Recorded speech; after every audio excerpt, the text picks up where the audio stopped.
Welcome to this episode of the Brush and Soap and Blade Podcast, where we look forward to shaving every day. Welcome to episode 149 of the podcast. My name is Rick Luis. I'll be your host this week. Okay, we'll start off with the shave of the day. Have you ever been caught actually having fun at work? Yeah, we'll talk about that. Being prepared is highly recommended. Talk to you about that too. And what difference does it make anyhow? Marketing 102. Yeah, we'll talk about that as well. The weekend shave of the day, the have and the have-nots. I've been saying this for a long time, so I figured I'd throw it in there. A Lather video over on Sharpologist, something that he put up here recently. Even had something I had never heard of before, so that's pretty cool. Tuesday shave of the day. Have you ever thought about a custom shirt? I had, and I was actually, looking into one, and lo and behold, found something out about it. Somebody has a review. Good stuff. A blog post that I ran into about the Alum block and when to use it, how to use it, what to do with it. Yeah, good stuff.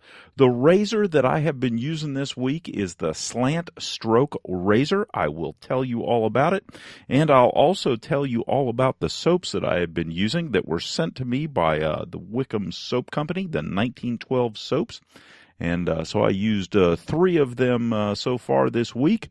Tell you all about that as well. Anyhow, that's the show this week. Let's get on with this thing. All righty. Well, it has been a busy evening. It's been a busy last couple of days. Holy cow.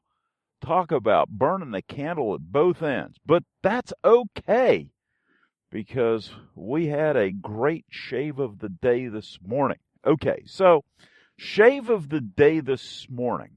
Couple of new things, a new adventure on the horizon. Always a good start to it, eh? Try something, completely different. So the razor that I used, I picked up at an antique store a couple 3 weeks back, and it is a Bakelite razor. Now, it came with a handle. However, it's a 3-piece razor. It came with a handle. It's the wrong handle, and it's only half a handle at that. So that's okay, because being a 3-piece razor, double-edged razor, the threading on the head is common, and so any of my Gillette or other brand 3-piece razors will fit. At least I know the Gillette ones will, because that's what I used this morning. So I went ahead and used a Gillette fat handle off of a fat handle tech and threw it on this head that I bought. And this head looks to be from sometime in the 40s or 50s. It appears to be a Bakelite head, although it may be just a simple plastic head. So, don't know. People call plastic Bakelite sometimes, and okay, it may or may not be, but it is a plastic type, Bakelite type head. It is a slant stroke, and I had never heard of a slant stroke. So I'm still in the process of researching it, and with that in mind, I can only surmise that it is from the that era. It is a nice little black, head, top cap, and bottom cap. And it seems to do okay. Now, at first, I was a little concerned. I was thinking, okay, how's this thing going to shave? Is it going to be worth a darn? It actually didn't do too bad. The only thing that I have that I can say is a bit of, not an issue per se, not even really a concern, just more of a, remark, is that it has a tendency to clog.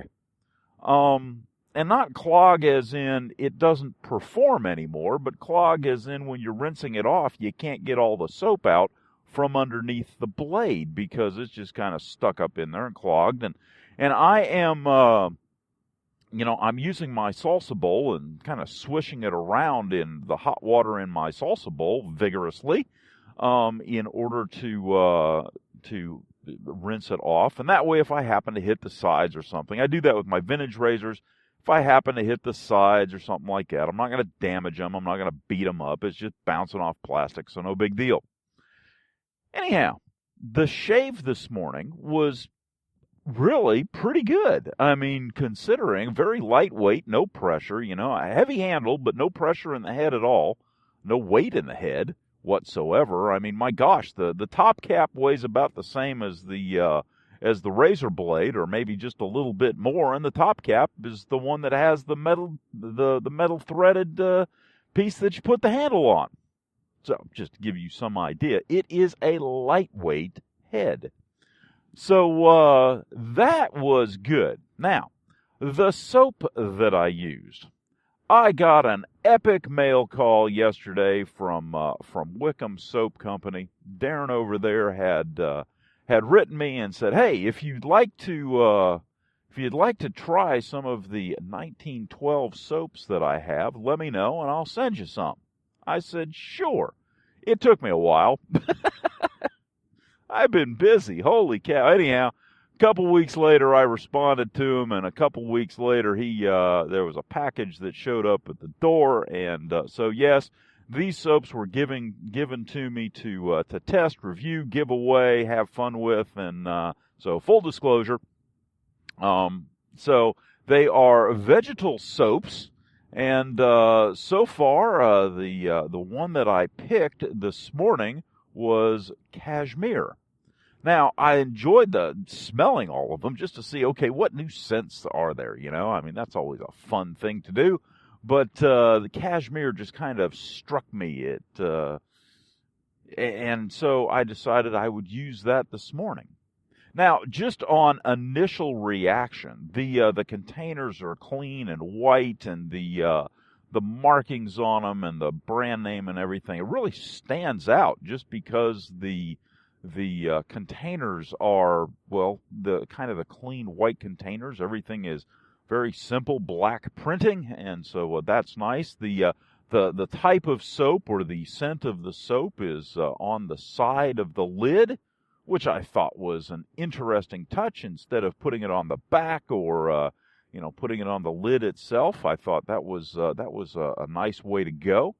The containers are deep enough that the soap, and I didn't weigh it, but it looks like the appropriate amount of soap. I'll weigh one of them if I can find my little scale.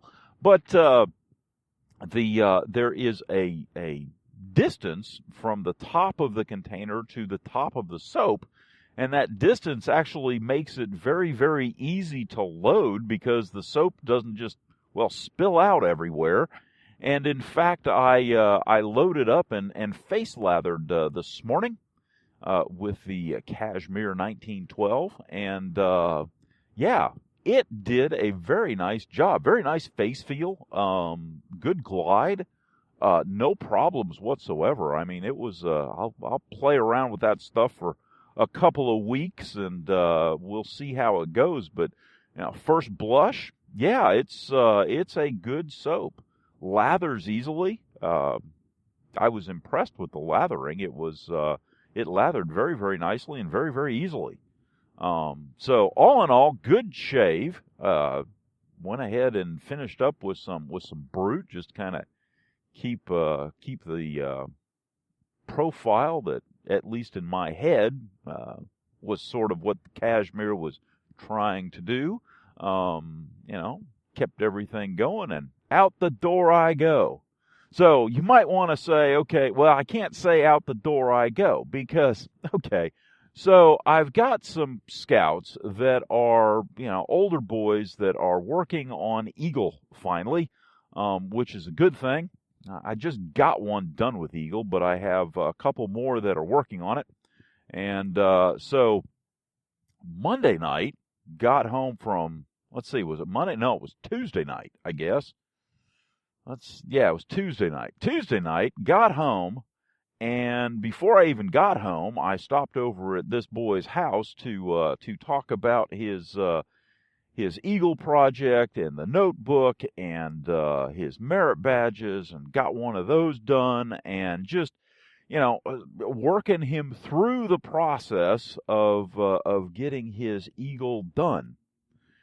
So that was Tuesday night, and it turned out that I was mistaken, because he had sent me a thing on Tuesday morning, and I can't remember when I got it. I think I got it Tuesday, but we were having this conversation on Monday, and he said, "Come over tomorrow night at 7. Okay, so I'm thinking the whole time, okay, it's Tuesday. And so I go over there, and then he points out, "Wait a minute, you're supposed to be here tomorrow." What? Oh, crap. And his parents said, No, come on in, you're fine. And so we sat down, and it was a good thing we did, because I have another boy who's working on his Eagle project. And, this one, he's almost 18. He doesn't have much time left. He is cutting it short big time, okay? And when he went to talk to the district guy who does the finalizing of the final approval of the project and will sit on his Eagle board and everything, he said, you don't have much time. What made you decide to try? And he said, well, I had gone through the summer, and I really thought, I didn't have a chance, and, I've got this stuff to do, and, there's no point in going forward with it. And then I thought about it and said, maybe I can. And so that's when he decided to pick the baton back up and start running toward the finish line. So we're helping him do everything he can to get him closer to his goal on a daily basis. But I met with him for, about an hour and a half, Wednesday night. So, Tuesday night's filled up, Wednesday night's filled up, come home Wednesday night, grab a bite to eat, finish doing the post-production work on the podcast, get it out. Wake up this morning, have an excellent shave, and then proceed to send out the email to all the people in the troop saying, hey, we got an Eagle project this weekend, and yes, this is on short notice, but we could sure use some help. So we'll see what happens. I'll be there this weekend to help him out if the weather holds out and everything's good. We're going to do everything we can to get this boy over the finish line, because, well, he did make the effort and make the decision to at least try. And like I've always said, trying is, in fact, the thing that I appreciate. If you don't make it, fine, but by golly, you tried. And so we're going to try to help. Anyhow, it has been a busy day, so I'm running a bit late this morning. But that's okay. That's part of the life of being a Scoutmaster.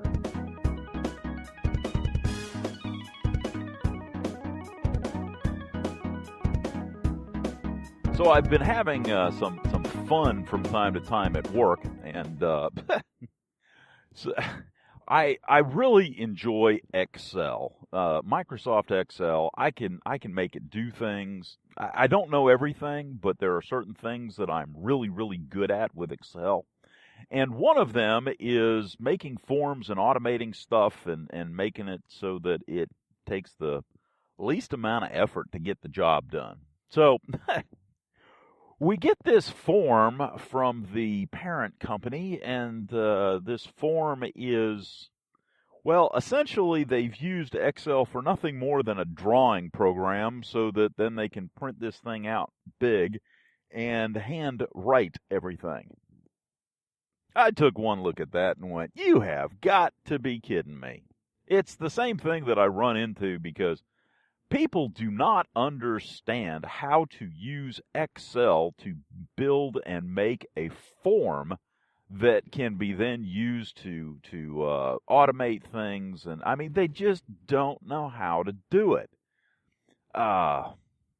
So anyhow, I have a habit of, once I get a hold of one of these things, to completely read through the whole thing and make it as user-friendly as possible, as, very easy to navigate, automated as much as possible. Just generally, in my opinion, well, better. Anyhow, we had this form that there's a group that I'm working with, and there was a form that came out. And so I'm sitting there, and I guess it was Monday night. Might have been Tuesday night. Anyhow, I'm sitting there, and I'm pounding away on the keyboard and typing stuff up and formatting things and making things work and doing this and doing that. And my boss sticks his head in, and he says, how's it going? I said, it's going great. I'm just playing here. And he's like, playing? You're not supposed to be playing at work. And he quickly runs around to the computer so that he can see what I'm working on. He sees this Excel spreadsheet that, well, not large, is at least the full screen. And he just stands there, shakes his head, and walks out the door. Yeah, I'm an odd character. Okay, I admit it. But it was funny, if nothing else, just to see his reaction.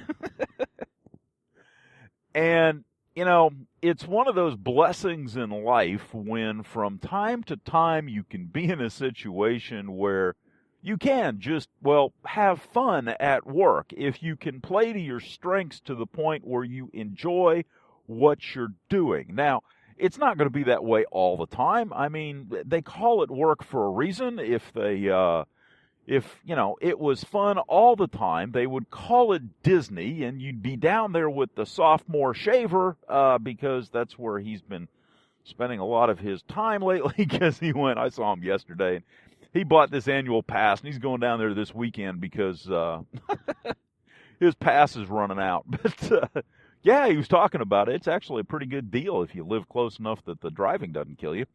So... Anyhow, if work wasn't work from time to time, it'd be Disney, and you'd have to pay to get in. So, luckily, I don't have to pay to get in. They actually pay me to show up, and from time to time, I actually really have a good time and enjoy what I'm doing. And, yeah. Now, the problem that I have is that there are some people, especially some of the younger folks, who think, oh, yeah, it should be like that all the time. No, because a lot of times you don't know what your strengths are. The company doesn't know what your strengths are. And again, they call it work for a reason. If it was fun, you wouldn't get much of a paycheck. Oh, well. Anyhow. It was fun because, once again, it was one of those occasions where you just kind of sit there, look up, look around, and go, dang, was I just having fun? Holy cow. Write that one down.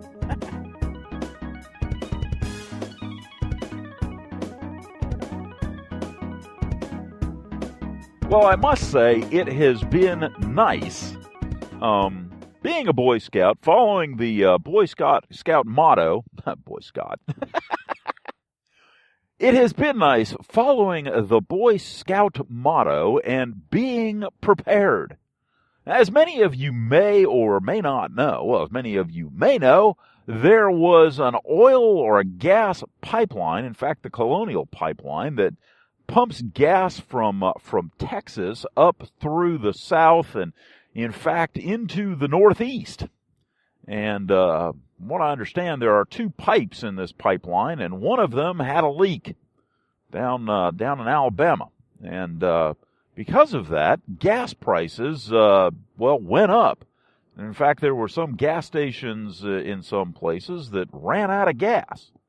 And while everybody else seemed to be, just on the verge/edge of panic, I was actually quite calm, because I've got these really nice NATO jerry cans with gasoline in them available for use for just such an occasion. Yes, it is nice to be prepared. And there are certain things that you can and maybe should prepare for.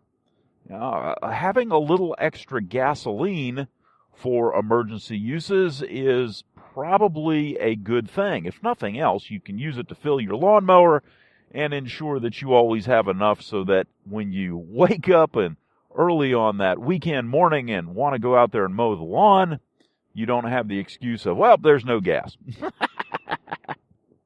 I'm kidding, but you can at least use that as a justification. But I would recommend, and this is just me making a recommendation, I would recommend that everybody have, at least 5 gallons of gas spare that they rotate in and out of their vehicle so that it doesn't go stale. Gasoline, even in a completely sealed container, is not going to maintain its freshness forever.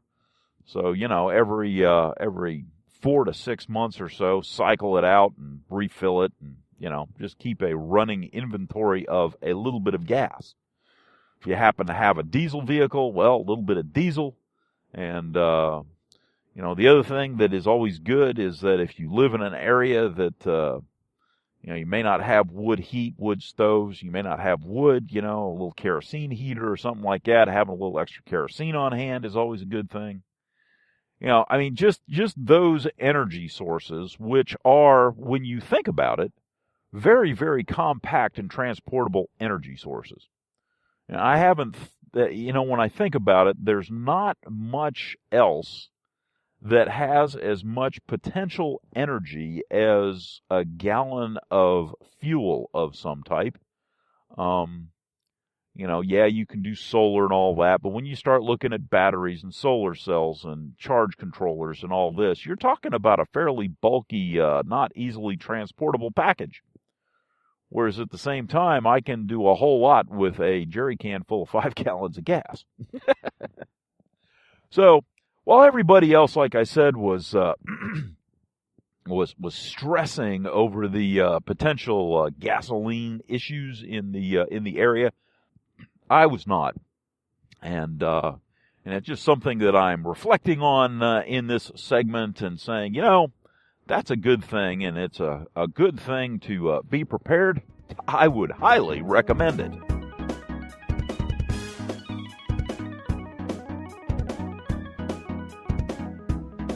All right, so let's talk about the shave of the day. First off, it's Friday, so that's a good thing. I have a football game to go to today, and, life is good in general, just because. Beautiful day out here today, about 67, 70 degrees, somewhere in there. Just gorgeous. Loving this weather. Anyhow, shave of the day. Yeah, that's how it started. Start out looking forward to the shave of the day, throw the old Samog 1305 in the salsa bowl with some hot water, jump in the shower, jump out, whip up a lather in the with the 1912 cashmere from Wickham Soap Company, and in fact even put some hot water in the old Sabuki bowl, just to warm it up a bit, and proceeded to create a real nice lather in the bowl with the brush. Good stuff. Went ahead and used my my Slant stroke Bakelite razor with my Gillette fat tip, my fat tip handle on it. Nice color combination. The gold handle and the black Bakelite razor. It's pretty nice. No pressure, nice and easy, and yeah, good stuff. Great shave, finished up with some fine, clean vetiver, and yeah, off we go to the wild blue yonder. Now, one of the things I noticed is I took a picture just so I could post it up on Instagram of the shave of the day, and lo and behold, it is a slant stroke. It is not a slant. There is no slant anywhere in it. Yeah, so it is a slant stroke, which I am taking to be a play on words with with what was commonly known back in the day as the Gillette slide. So taking the razor and instead of pulling straight down, kind of going at a diagonal with the razor and producing essentially the equivalent of a slant type stroke or mechanism, if you will, while you're shaving with a straight edged safety razor. Yeah. So, okay, marketing, good deal. You know, they've been doing marketing for a long time, including back when they made this thing. In fact, Gillette did marketing. That's what he was, well, the king of.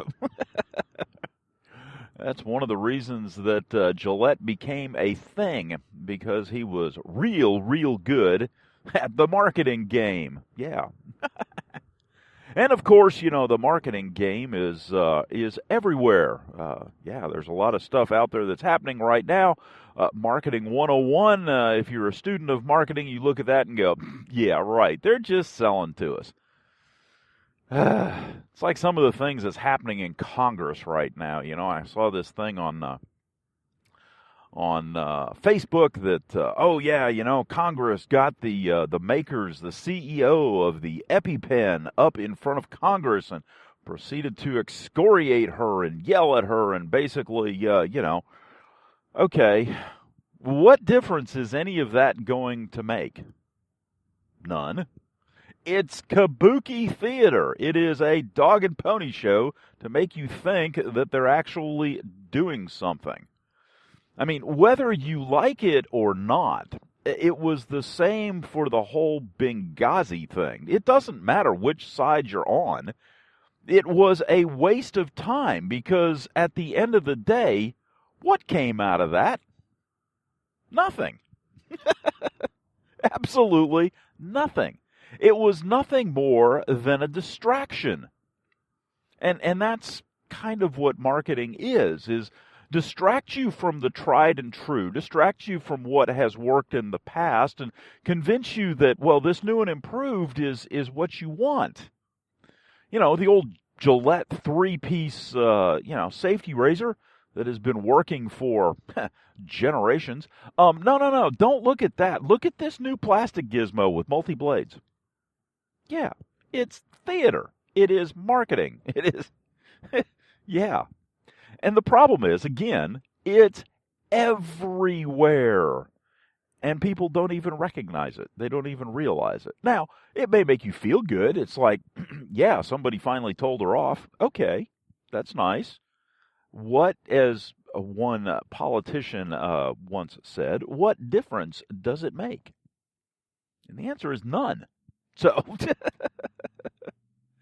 oh, goodness. You gotta love it. You just gotta love it.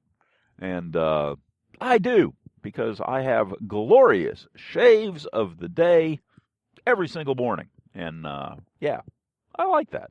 It's a good way to start things off.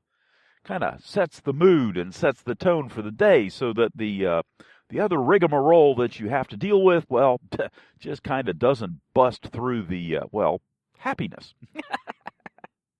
Anyhow, hopefully you'll have a good day. Look out for the marketing scams because, they're everywhere. And cast a dubious eye on, a lot of stuff that you see in the news and in advertising and that you hear because, it is in fact just marketing. If you recognize that, then you're a step ahead. If you don't, yeah.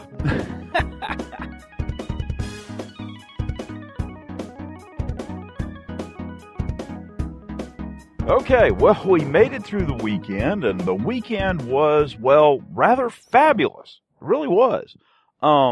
Saturday, woke up, had a nice shave, went ahead and used my my Gold Dollar straight razor with some 1912 from Wickham. Used the cashmere.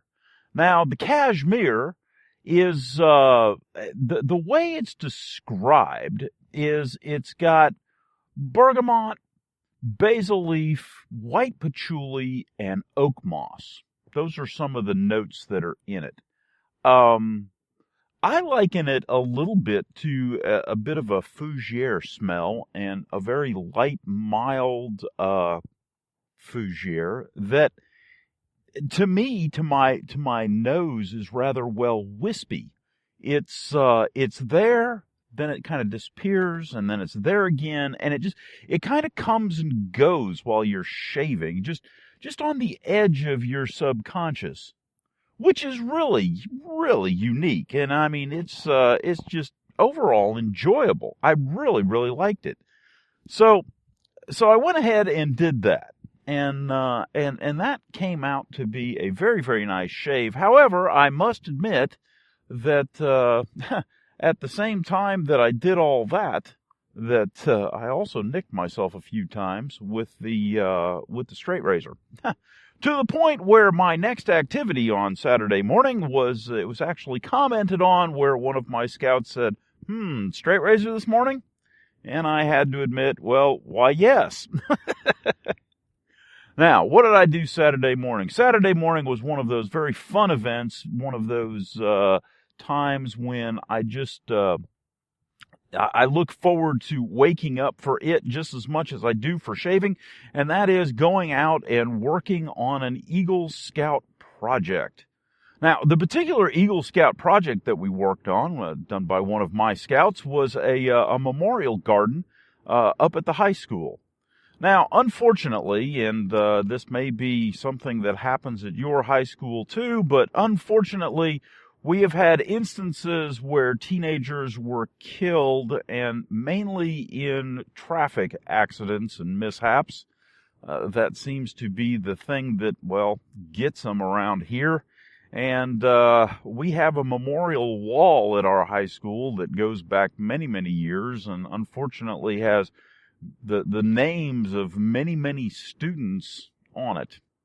And so this scout of mine wanted to take an area of the school and build a memorial garden. And it was really nice, because what we ended up doing is taking a small outdoor section that was in between buildings, in between wings of the school, and we cleaned it up. So we cut back hedges and fixed fences and cut back bushes and trimmed out trees so that you could actually walk on sidewalks and get out to the thing. And then in the middle of it, we put a nice memorial garden with a sundial and a couple of benches, and just mulched everything. And by the time you walked away from there, it really, first off, it felt like, yeah, we really did something here. People are going to notice this, and this is going to be around for a long, long time. And I think people will appreciate it. So, it was one of those events where, yeah, it was good to do. It's kind of like the shave of the day. It was good to do. And so when you take all of that together, it's like, okay, I got to wake up, I got to shave, and then I got to go work on an Eagle project. I mean, really, how much better does a day get?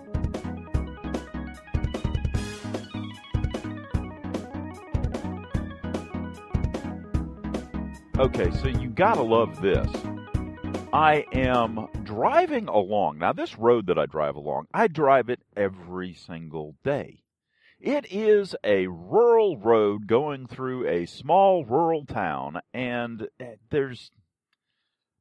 anyhow. So I follow along this guy. Typically, the only people that ever take this road are the locals. I mean, or people that have been driving it for years, There's not many new people on this road because, well, it's a small rural town. So I'm following behind this guy, and he's got his turn signal on. And he's stopping at every intersection, every street.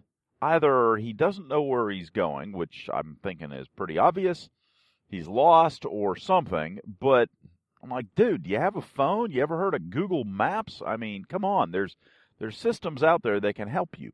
But he goes on, and he's probably got his turn signal on and stopping at every street for 3 miles. And then finally he turns. Thank goodness he turns, because if it had gone on any longer, I'd have been going stir crazy here. But he finally turns, and I'm thinking, I hope you find what you're looking for, because yeah. But like I said the other day, when it comes to technology, there are going to be those who have technology and understand how to use it and are going to benefit from it, and then there are those who don't. And it's going to be very much a have and a have-nots. It's going to segregate the society, and it's just, yeah. So not only are you going to be able, if you're used to using technology and the internet and things like that, you're going to be able to find good deals online, but you're also going to be able to find your way around, well, more easily. Oh, jeez. Now, don't get me wrong. I remember back in the day, I had it wasn't one of the more known mapping GPS type manufacturers, but it was a lesser known one. This darn thing would send you on dirt roads. It was funny. It'd send you up driveways. It was absolutely hilarious. It was like you were playing Russian roulette every time you turned the thing on and asked it, okay, show me how to get from point A to point B. And it was real scary if you said, ooh, yeah, choose fastest route. Holy cow, that was back in the day. That was an adventure in and of itself. That was, yeah, I won't say the brand, but they no longer make things of that type, and that's probably a good thing. But yeah, it was spectacular. I mean, one day when I first got it, I just said, okay, let's just see what this thing will do. You know, turned it on, hit fastest route, and next thing you know, I'm going up this dirt road, and then I'm going up this person's driveway, and I just wanted to see where it would go. I stopped in the driveway, and I got out the truck, I rolled down the window, and I yelled to the guy, and I said, hey, I'm sorry about this. I got this new device, and it told me that the way to get from here to there was this way. And the funny thing is he said, yeah, there used to be a road going through here, but then we bought the property and built the house. I said, just out of curiosity, how long ago was that? He said, about 15 years ago. Holy cow. Yeah. Things have come a long way, and I, for one, am very thankful of it. I use Google Maps a good bit, just because it's convenient and it's easy. I find it a lot easier than the iPhone version or the Apple version, Apple Maps or whatever it was. You know, it's like, no, I don't think so. And it's funny. My wife, she always gets cars with the, you know, since they've been offered, she gets the cars with the navigation systems. I'm like, dear, you got a phone. But she gets them anyhow, and it's like, okay, well, you know, if that's what you want. And I've caught her in the act a couple times. She'll have the phone on Google Maps, and then she'll have the navigation thing going too, and she's comparing. Anyhow, it is interesting what technology brings us, and yeah, hopefully that guy finds where he's going.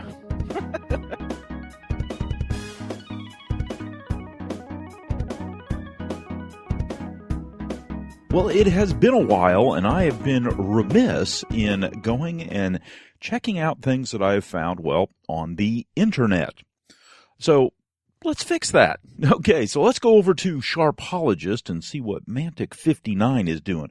First off, he has a really good video that I will link to and provide in the show notes there. A video of 4 sneaky shortcuts to a luxurious lather. Okay, Mantic, like myself, is a proponent of luxurious lathers. Like myself, he also believes that every traditional shaver deserves absolutely fabulous lathers. And I don't know if he's as bad as I am, but I get distressed when I hear about guys that, well, are having difficulty with their lathers. So he talks a little bit about what you can do about the water issues, and he has one that I'd never heard of, which I think is pretty cool. Talks about both super lathers and uber lathers and some of the other things that you can do.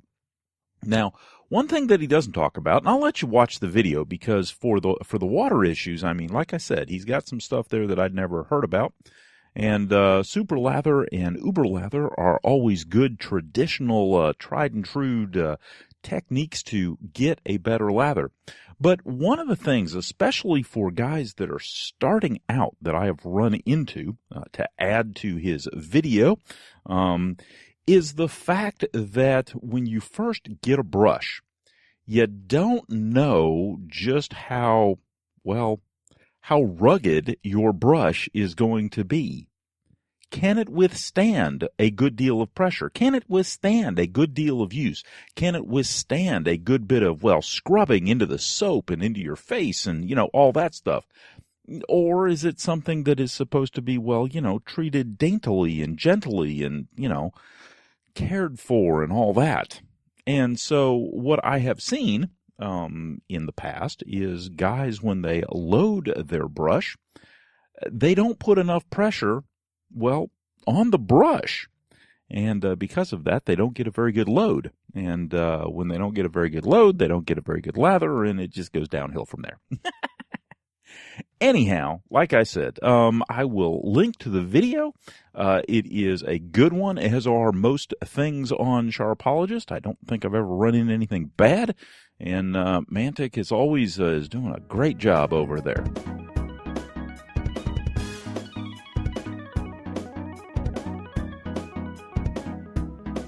So this morning I woke up and decided to try something different. Decided to try a new scent of the 1912 soaps that I was given. Full disclosure, by Wickham Soap Company. They sent me over some, and the one that I picked this morning was Parma Volée. Okay, so I had been using the cashmere. I really, really like the scent of cashmere. It just, in fact, the other day I used it in the shower just because I wanted to just, kind of surround myself with the scent. The surprising thing is that, again, the scent is noticeable but light enough that it really didn't overwhelm in the shower. It was kind of the same wispy type scent that I had before, which was really kind of interesting. I hadn't really expected that, but it was a good shave. So this morning I used the Parma Volée and went with the 1305 Samog bore brush and my Slant stroke razor, still on my Fat Handle Tech handle, and seems to be a good combination. And the weight seems to be just about perfect in that combination. Although I must say that the blade is at this point needing of change, because it's no pressure, and it's doing okay, but it is slowly slipping from BBS into socially acceptable. And so it's time to change the blade out. No nicks or cuts or anything like that, but you can tell the quality of the shave is slowly diminishing and degrading to the point where it is not quite as smooth as it was. Now, if I wanted to, I could probably go another week or more on this razor and be, just fine. But I prefer having my blades just a little bit sharper, and so it's not a question of capability, it's more a question of quality. So something to keep in mind, when someone says, oh yeah, the blade only lasts 3-4 shaves, yeah, maybe. But if you push through it, I mean, the blade will last a good long time. It might tug a little bit and not quite be as close, but you could probably still eke more shaves out of it and be just fine. And if you don't shave very often, or if you're fine with socially acceptable shaves and only want to do 1 or maybe 2 passes instead of 3-4 touch-ups, whatever, you can get a good chunk of life out of a disposable blade. So something to keep in mind for the economy-minded. Anyhow, the Parma, the Parma Volée, it was okay. First off, it lathered brilliantly. It really did. It's so far on the 2 that I've tried, I have not been disappointed at all with the lather of these vegetal soaps that Wickham has, and have thoroughly enjoyed them. I mean, it's like it goes. You start loading and it goes from proto-lather to almost lather consistency, just quickly. I mean, within 10 seconds or so. It's really rather rather an amazing feat, but it does seem to do it, and the lather that I get out of them is very nice. The glide is very, very good. Slickness and everything else is very nice. Face feel is really, really good. I mean, throw a little water on afterwards, and there's still a good bit of residual slickness, and the face feels nice. And yeah, it's all in all, it's a very, very nice soap. Bravo. So anyhow, the scent, I'm not sold on the scent on this one. Okay, fair enough. I mean, some people like it, some people don't. It's just the way it is. It's got nothing to do with the soap base itself. It's just a scent profile. So I'll use it a couple more times, but maybe, and or I'll switch to something else, and there you go. But great shave this morning. Like I said, the only thing is I probably need to change out my blade in my slant stroke. My slant stroke is still doing very, very nicely. I still have, it tends to clog, but not as badly as some of the other soaps that I have. The Wickham doesn't clog as much as the other soaps. Cella clogged it up really good, but some of the other soaps don't. So something to keep in mind. It's sometimes you either have to stop doing as many strokes before you rinse, or change up your soaps or something like that, so that your razor doesn't clog up all over the place on you. And it's just kind of one of those things that you learn over time. Flip the razor and don't take as many strokes, and rinse it out more thoroughly or more often, and yeah. Now, the other interesting thing with the slant stroke, being a Bakelite razor, there's no warming it up. I mean, it is what it is. It's room temperature, and that's pretty much it, because, well, it's essentially plastic. It's a resin, but, it's essentially plastic. So there is no luxurious warming like you can do with some of the vintage Gillette razors, especially like a Fat Boy, because it's got big chunks of metal in there and a lot of thermal inertia and thermal mass, and it's just, once you warm it up, it's an exquisite shave. You can't do that with a slant stroke Bakelite, or any Bakelite, and or any plastic razor. I mean, I dare say that you don't get the comforting, warm feel of a vintage razor against your skin, or any metal razor against your skin, with a cartridge razor, because they're not designed that way. So, in that aspect of, well, luxury, you're potentially missing out if you're using cartridge razors. So just, something to keep in mind, something to try out if you have one of the old vintage razors. Soak it in some water, some warm water, and warm it up a bit. Oh, it's nice. It really is. Especially on a cool morning. It really, really helps. So there you go, the shave of the day.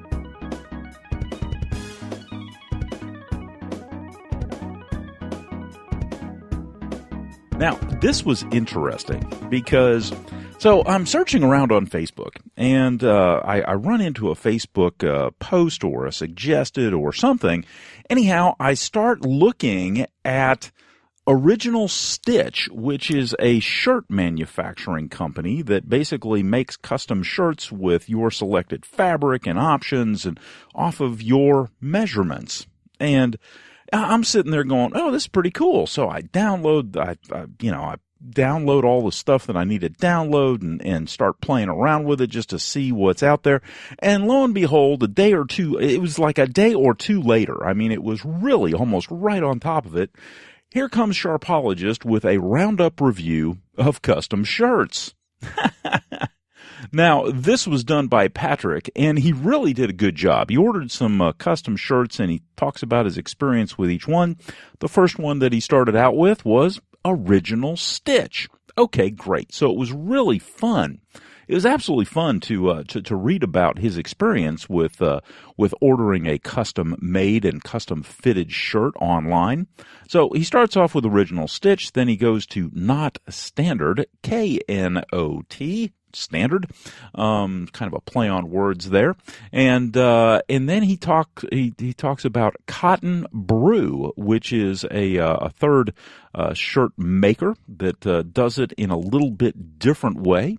And he talks about his experience, and it's a fairly lengthy blog post, got some pictures, and as I read through it, it was really one of these things where, okay, first off, the timing was impeccable, because I'm sitting here thinking about these things and looking at the options and everything, and quite honestly, it was my experience with ordering glasses online that kind of threw me over into this. And so when I saw it as an option out there, I went, yeah, that might work. And so it's well written, exceedingly timely, at least for me. And so I will post it up on the blog post there and in the show notes so that you too can go read Patrick's roundup review of custom shirts that is over there on Sharpologist.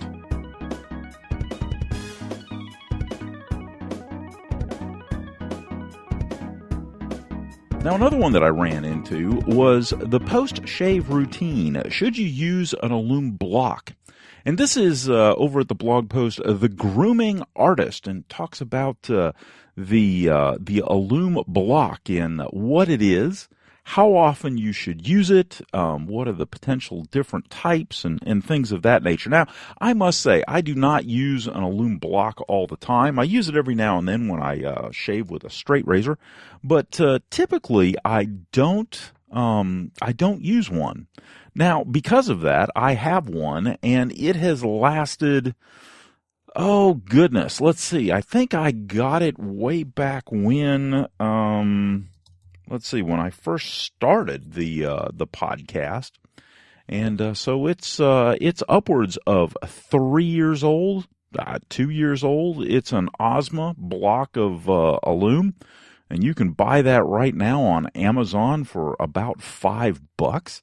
It comes in a nice cardboard box, and one of the things that he talks about is storing it. And when you store it, he says you can place it in a plastic container or a Ziploc bag when not in use. I've stored it, quite honestly, in the cardboard container that it comes in up on my shelf for my razors, and I've stored it there for years. And when it's damp and I'm done with it, I don't dry it off. I just drop it back in the cardboard box, and it dries out slowly and naturally in the cardboard. And that thing has lasted, well, forever.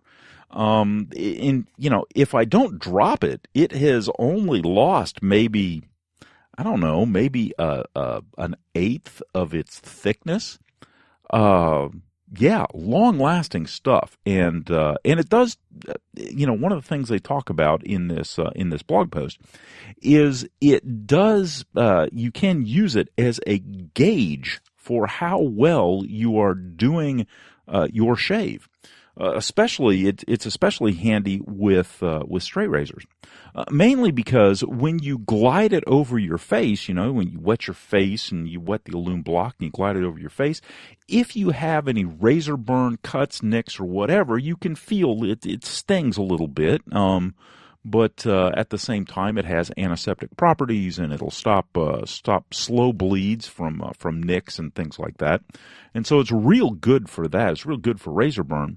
And but what it does is it will tell you, when the first time you do a straight razor shave and take an Alum block and rub it on your face and feel, well, nothing. I mean, really, it's literally like you're taking a block of, I don't know, plastic and rubbing it across your face. You have no feel for, there's no stinging, there's no irritation, there is nothing. At that point, you've reached that absolute pinnacle of straight razor shaving in that you have done the job perfectly. And how many of us can say that, with regularity, that we attain that perfect shave? Yeah, well, an Alum block can tell you, because it's not going to lie. If you have a nick or a scrape or a razor burn or anything like that, it will let you know. And the good news is that the stinging that usually occurs, it's not really too bad. and it's relatively short-lived. Now, the other thing that this article talks about, and again, I'll put it in the show notes, is what is the difference between an Alum block and a styptic pencil? Okay, first off, just like this article says, they are in fact two different things. A styptic pencil is usually titanium dioxide or aluminum sulfate anhydrous, completely different than alum. And it is primarily, a styptic pencil is to stop bleeding, and it stings. It is just, I mean, that thing is, it was designed and developed by an ex-wife, I am sure. Oh, I hate those things. I would much rather an Alum block. It's much milder. Anyhow, like I said, the grooming artist, and great article by the grooming artist over there, and we'll link to that in the show notes.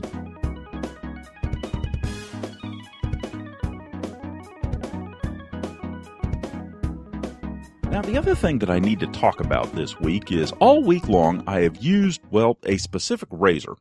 And, except for the weekend where I used a straight razor, but for the most part I have used a slant stroke Bakelite razor.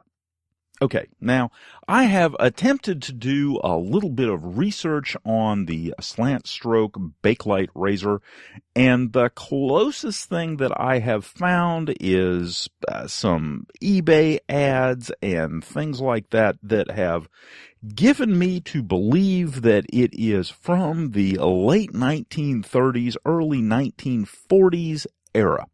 Now, it is Bakelite. I've got some pictures. I'll post them up there in the show notes, but it is Bakelite. Bakelite is not molded plastic. It's actually machined plastic. And so, the thing that is really, kind of unique about this particular, head for a razor is that on the inside of the top cap, you can even see the cross hatching of the machining that created it. So that is really, really cool.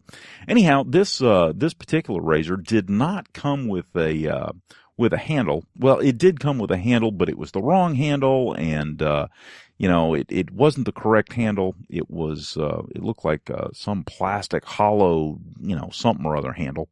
Anyhow, the other thing that's neat about this slant stroke is that it has not only the slant stroke name, but it has the patent number on it, and very prominently, and made in USA very prominently.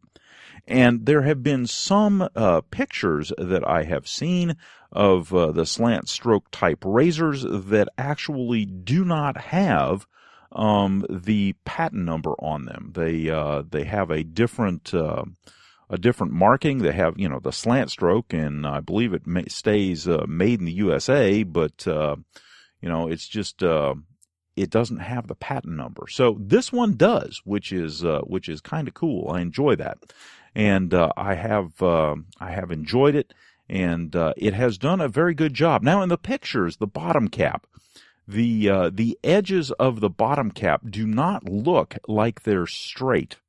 I assure you that they are.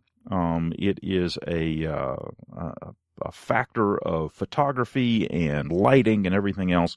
They only look like they're indented or curved. They are not. And the other thing is that this is not a slant razor. It is a slant stroke razor, which again is very similar to the Gillette Slide, where the razor, instead of coming straight down perpendicular to the floor, actually is meant to be slid at a diagonal to approximate a slant razor, but with a straight blade and a straight orientation nonetheless. So, maybe a little bit deceiving in the marketing. Imagine that marketing that's a touch deceiving. Who'd have thunk it? All the way back in the 40s. Are you kidding me? Yeah. When did Gillette start selling razors? Yeah, it started way before then. So anyhow, it has been an absolutely enjoyable experience with this razor. Again, like I said, from sometime in the 30s and 40s. They have some with black Bakelite handles and some with white ones. The head that I have is a black head and black head 2-piece, and yeah, it's got a few nicks and things in it. It looks like, well, it's been used and lovingly, I believe, and all that, but it is still in decent shape. The only problem that I've had, it has given some excellent shaves, especially when you consider that I am virtually putting no pressure on it at all. Just the weight of the handle, basically, because, well, the head doesn't have any.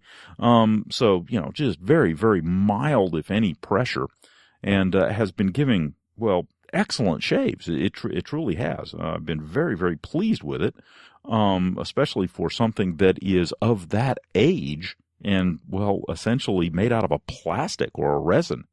The ability for the material to hold up and for the razor head to hold up and still be functional while not being metal is rather, fascinating, actually. So that's been really nice, and I really have enjoyed it. I haven't had any issues, haven't had any problems. The only thing that I was going to say is it does have with some soaps. Now, I haven't had it with the Wickham 1912s that I've been using, but before that I was using Cella and a couple of other brands that have a tendency to be, well, a little bit thicker. Depending on how much water I put in them, I can make them, well, exceedingly thick. And for a very thick soap, it will clog up because there's not a lot of space in between the bottom of the blade and where it's open for water to flow. And so that was kind of unique. I hadn't really thought about that, but when the tolerances are close, that can happen. But all in all, a great time with the Slant Stroke razor, and again, I've really, really enjoyed it. So the other thing that I've been using this week, and again, full disclosure, they were sent to me free of charge by Wickham, but I have been given the 1912 series of soaps. I have tried the Cashmere. That was the first one that I tried, and really, really enjoyed it. Love the smell. So if I read straight off of the Wickham Soap Company website, it's parabens free, lanolin free, sodium lauryl sulfate free, vegan friendly, suitable for sensitive skin, and not tested on animals. Now, the thing that I notice about it is the base soap lathers so very, very effectively. It's really, really nice.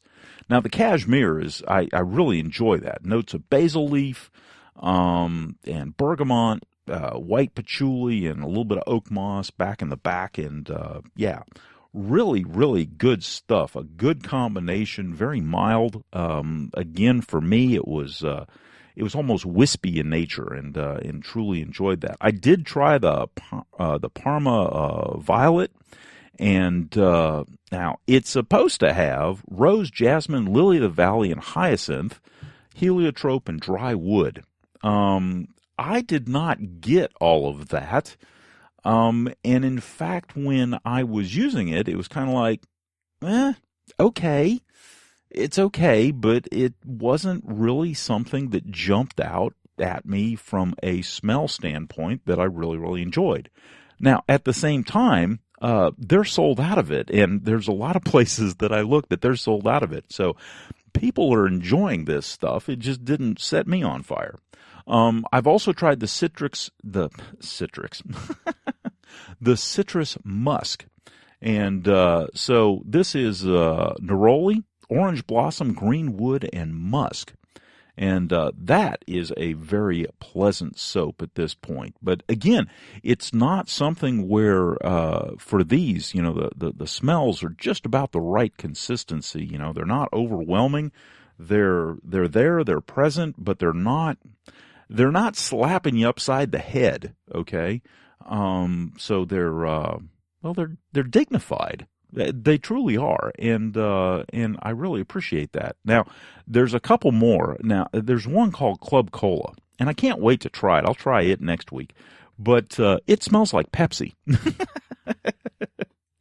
And so it'll be interesting because on first blush, when I opened the thing up and sniffed it, it smelled like Pepsi. It was like, okay, that's unique. Now, the other one, and this is one I'm also looking forward to try, is Russian Leather. So we'll get to that one next week. But quite honestly, excellent soaps. I mean, the base of these soaps, a good face feel, good lather, great glide. I've really enjoyed them, and will continue to do so and let you know all about them. Again, full disclosure, they were sent to me by Wickham soap, and I do appreciate that. And yeah, good stuff.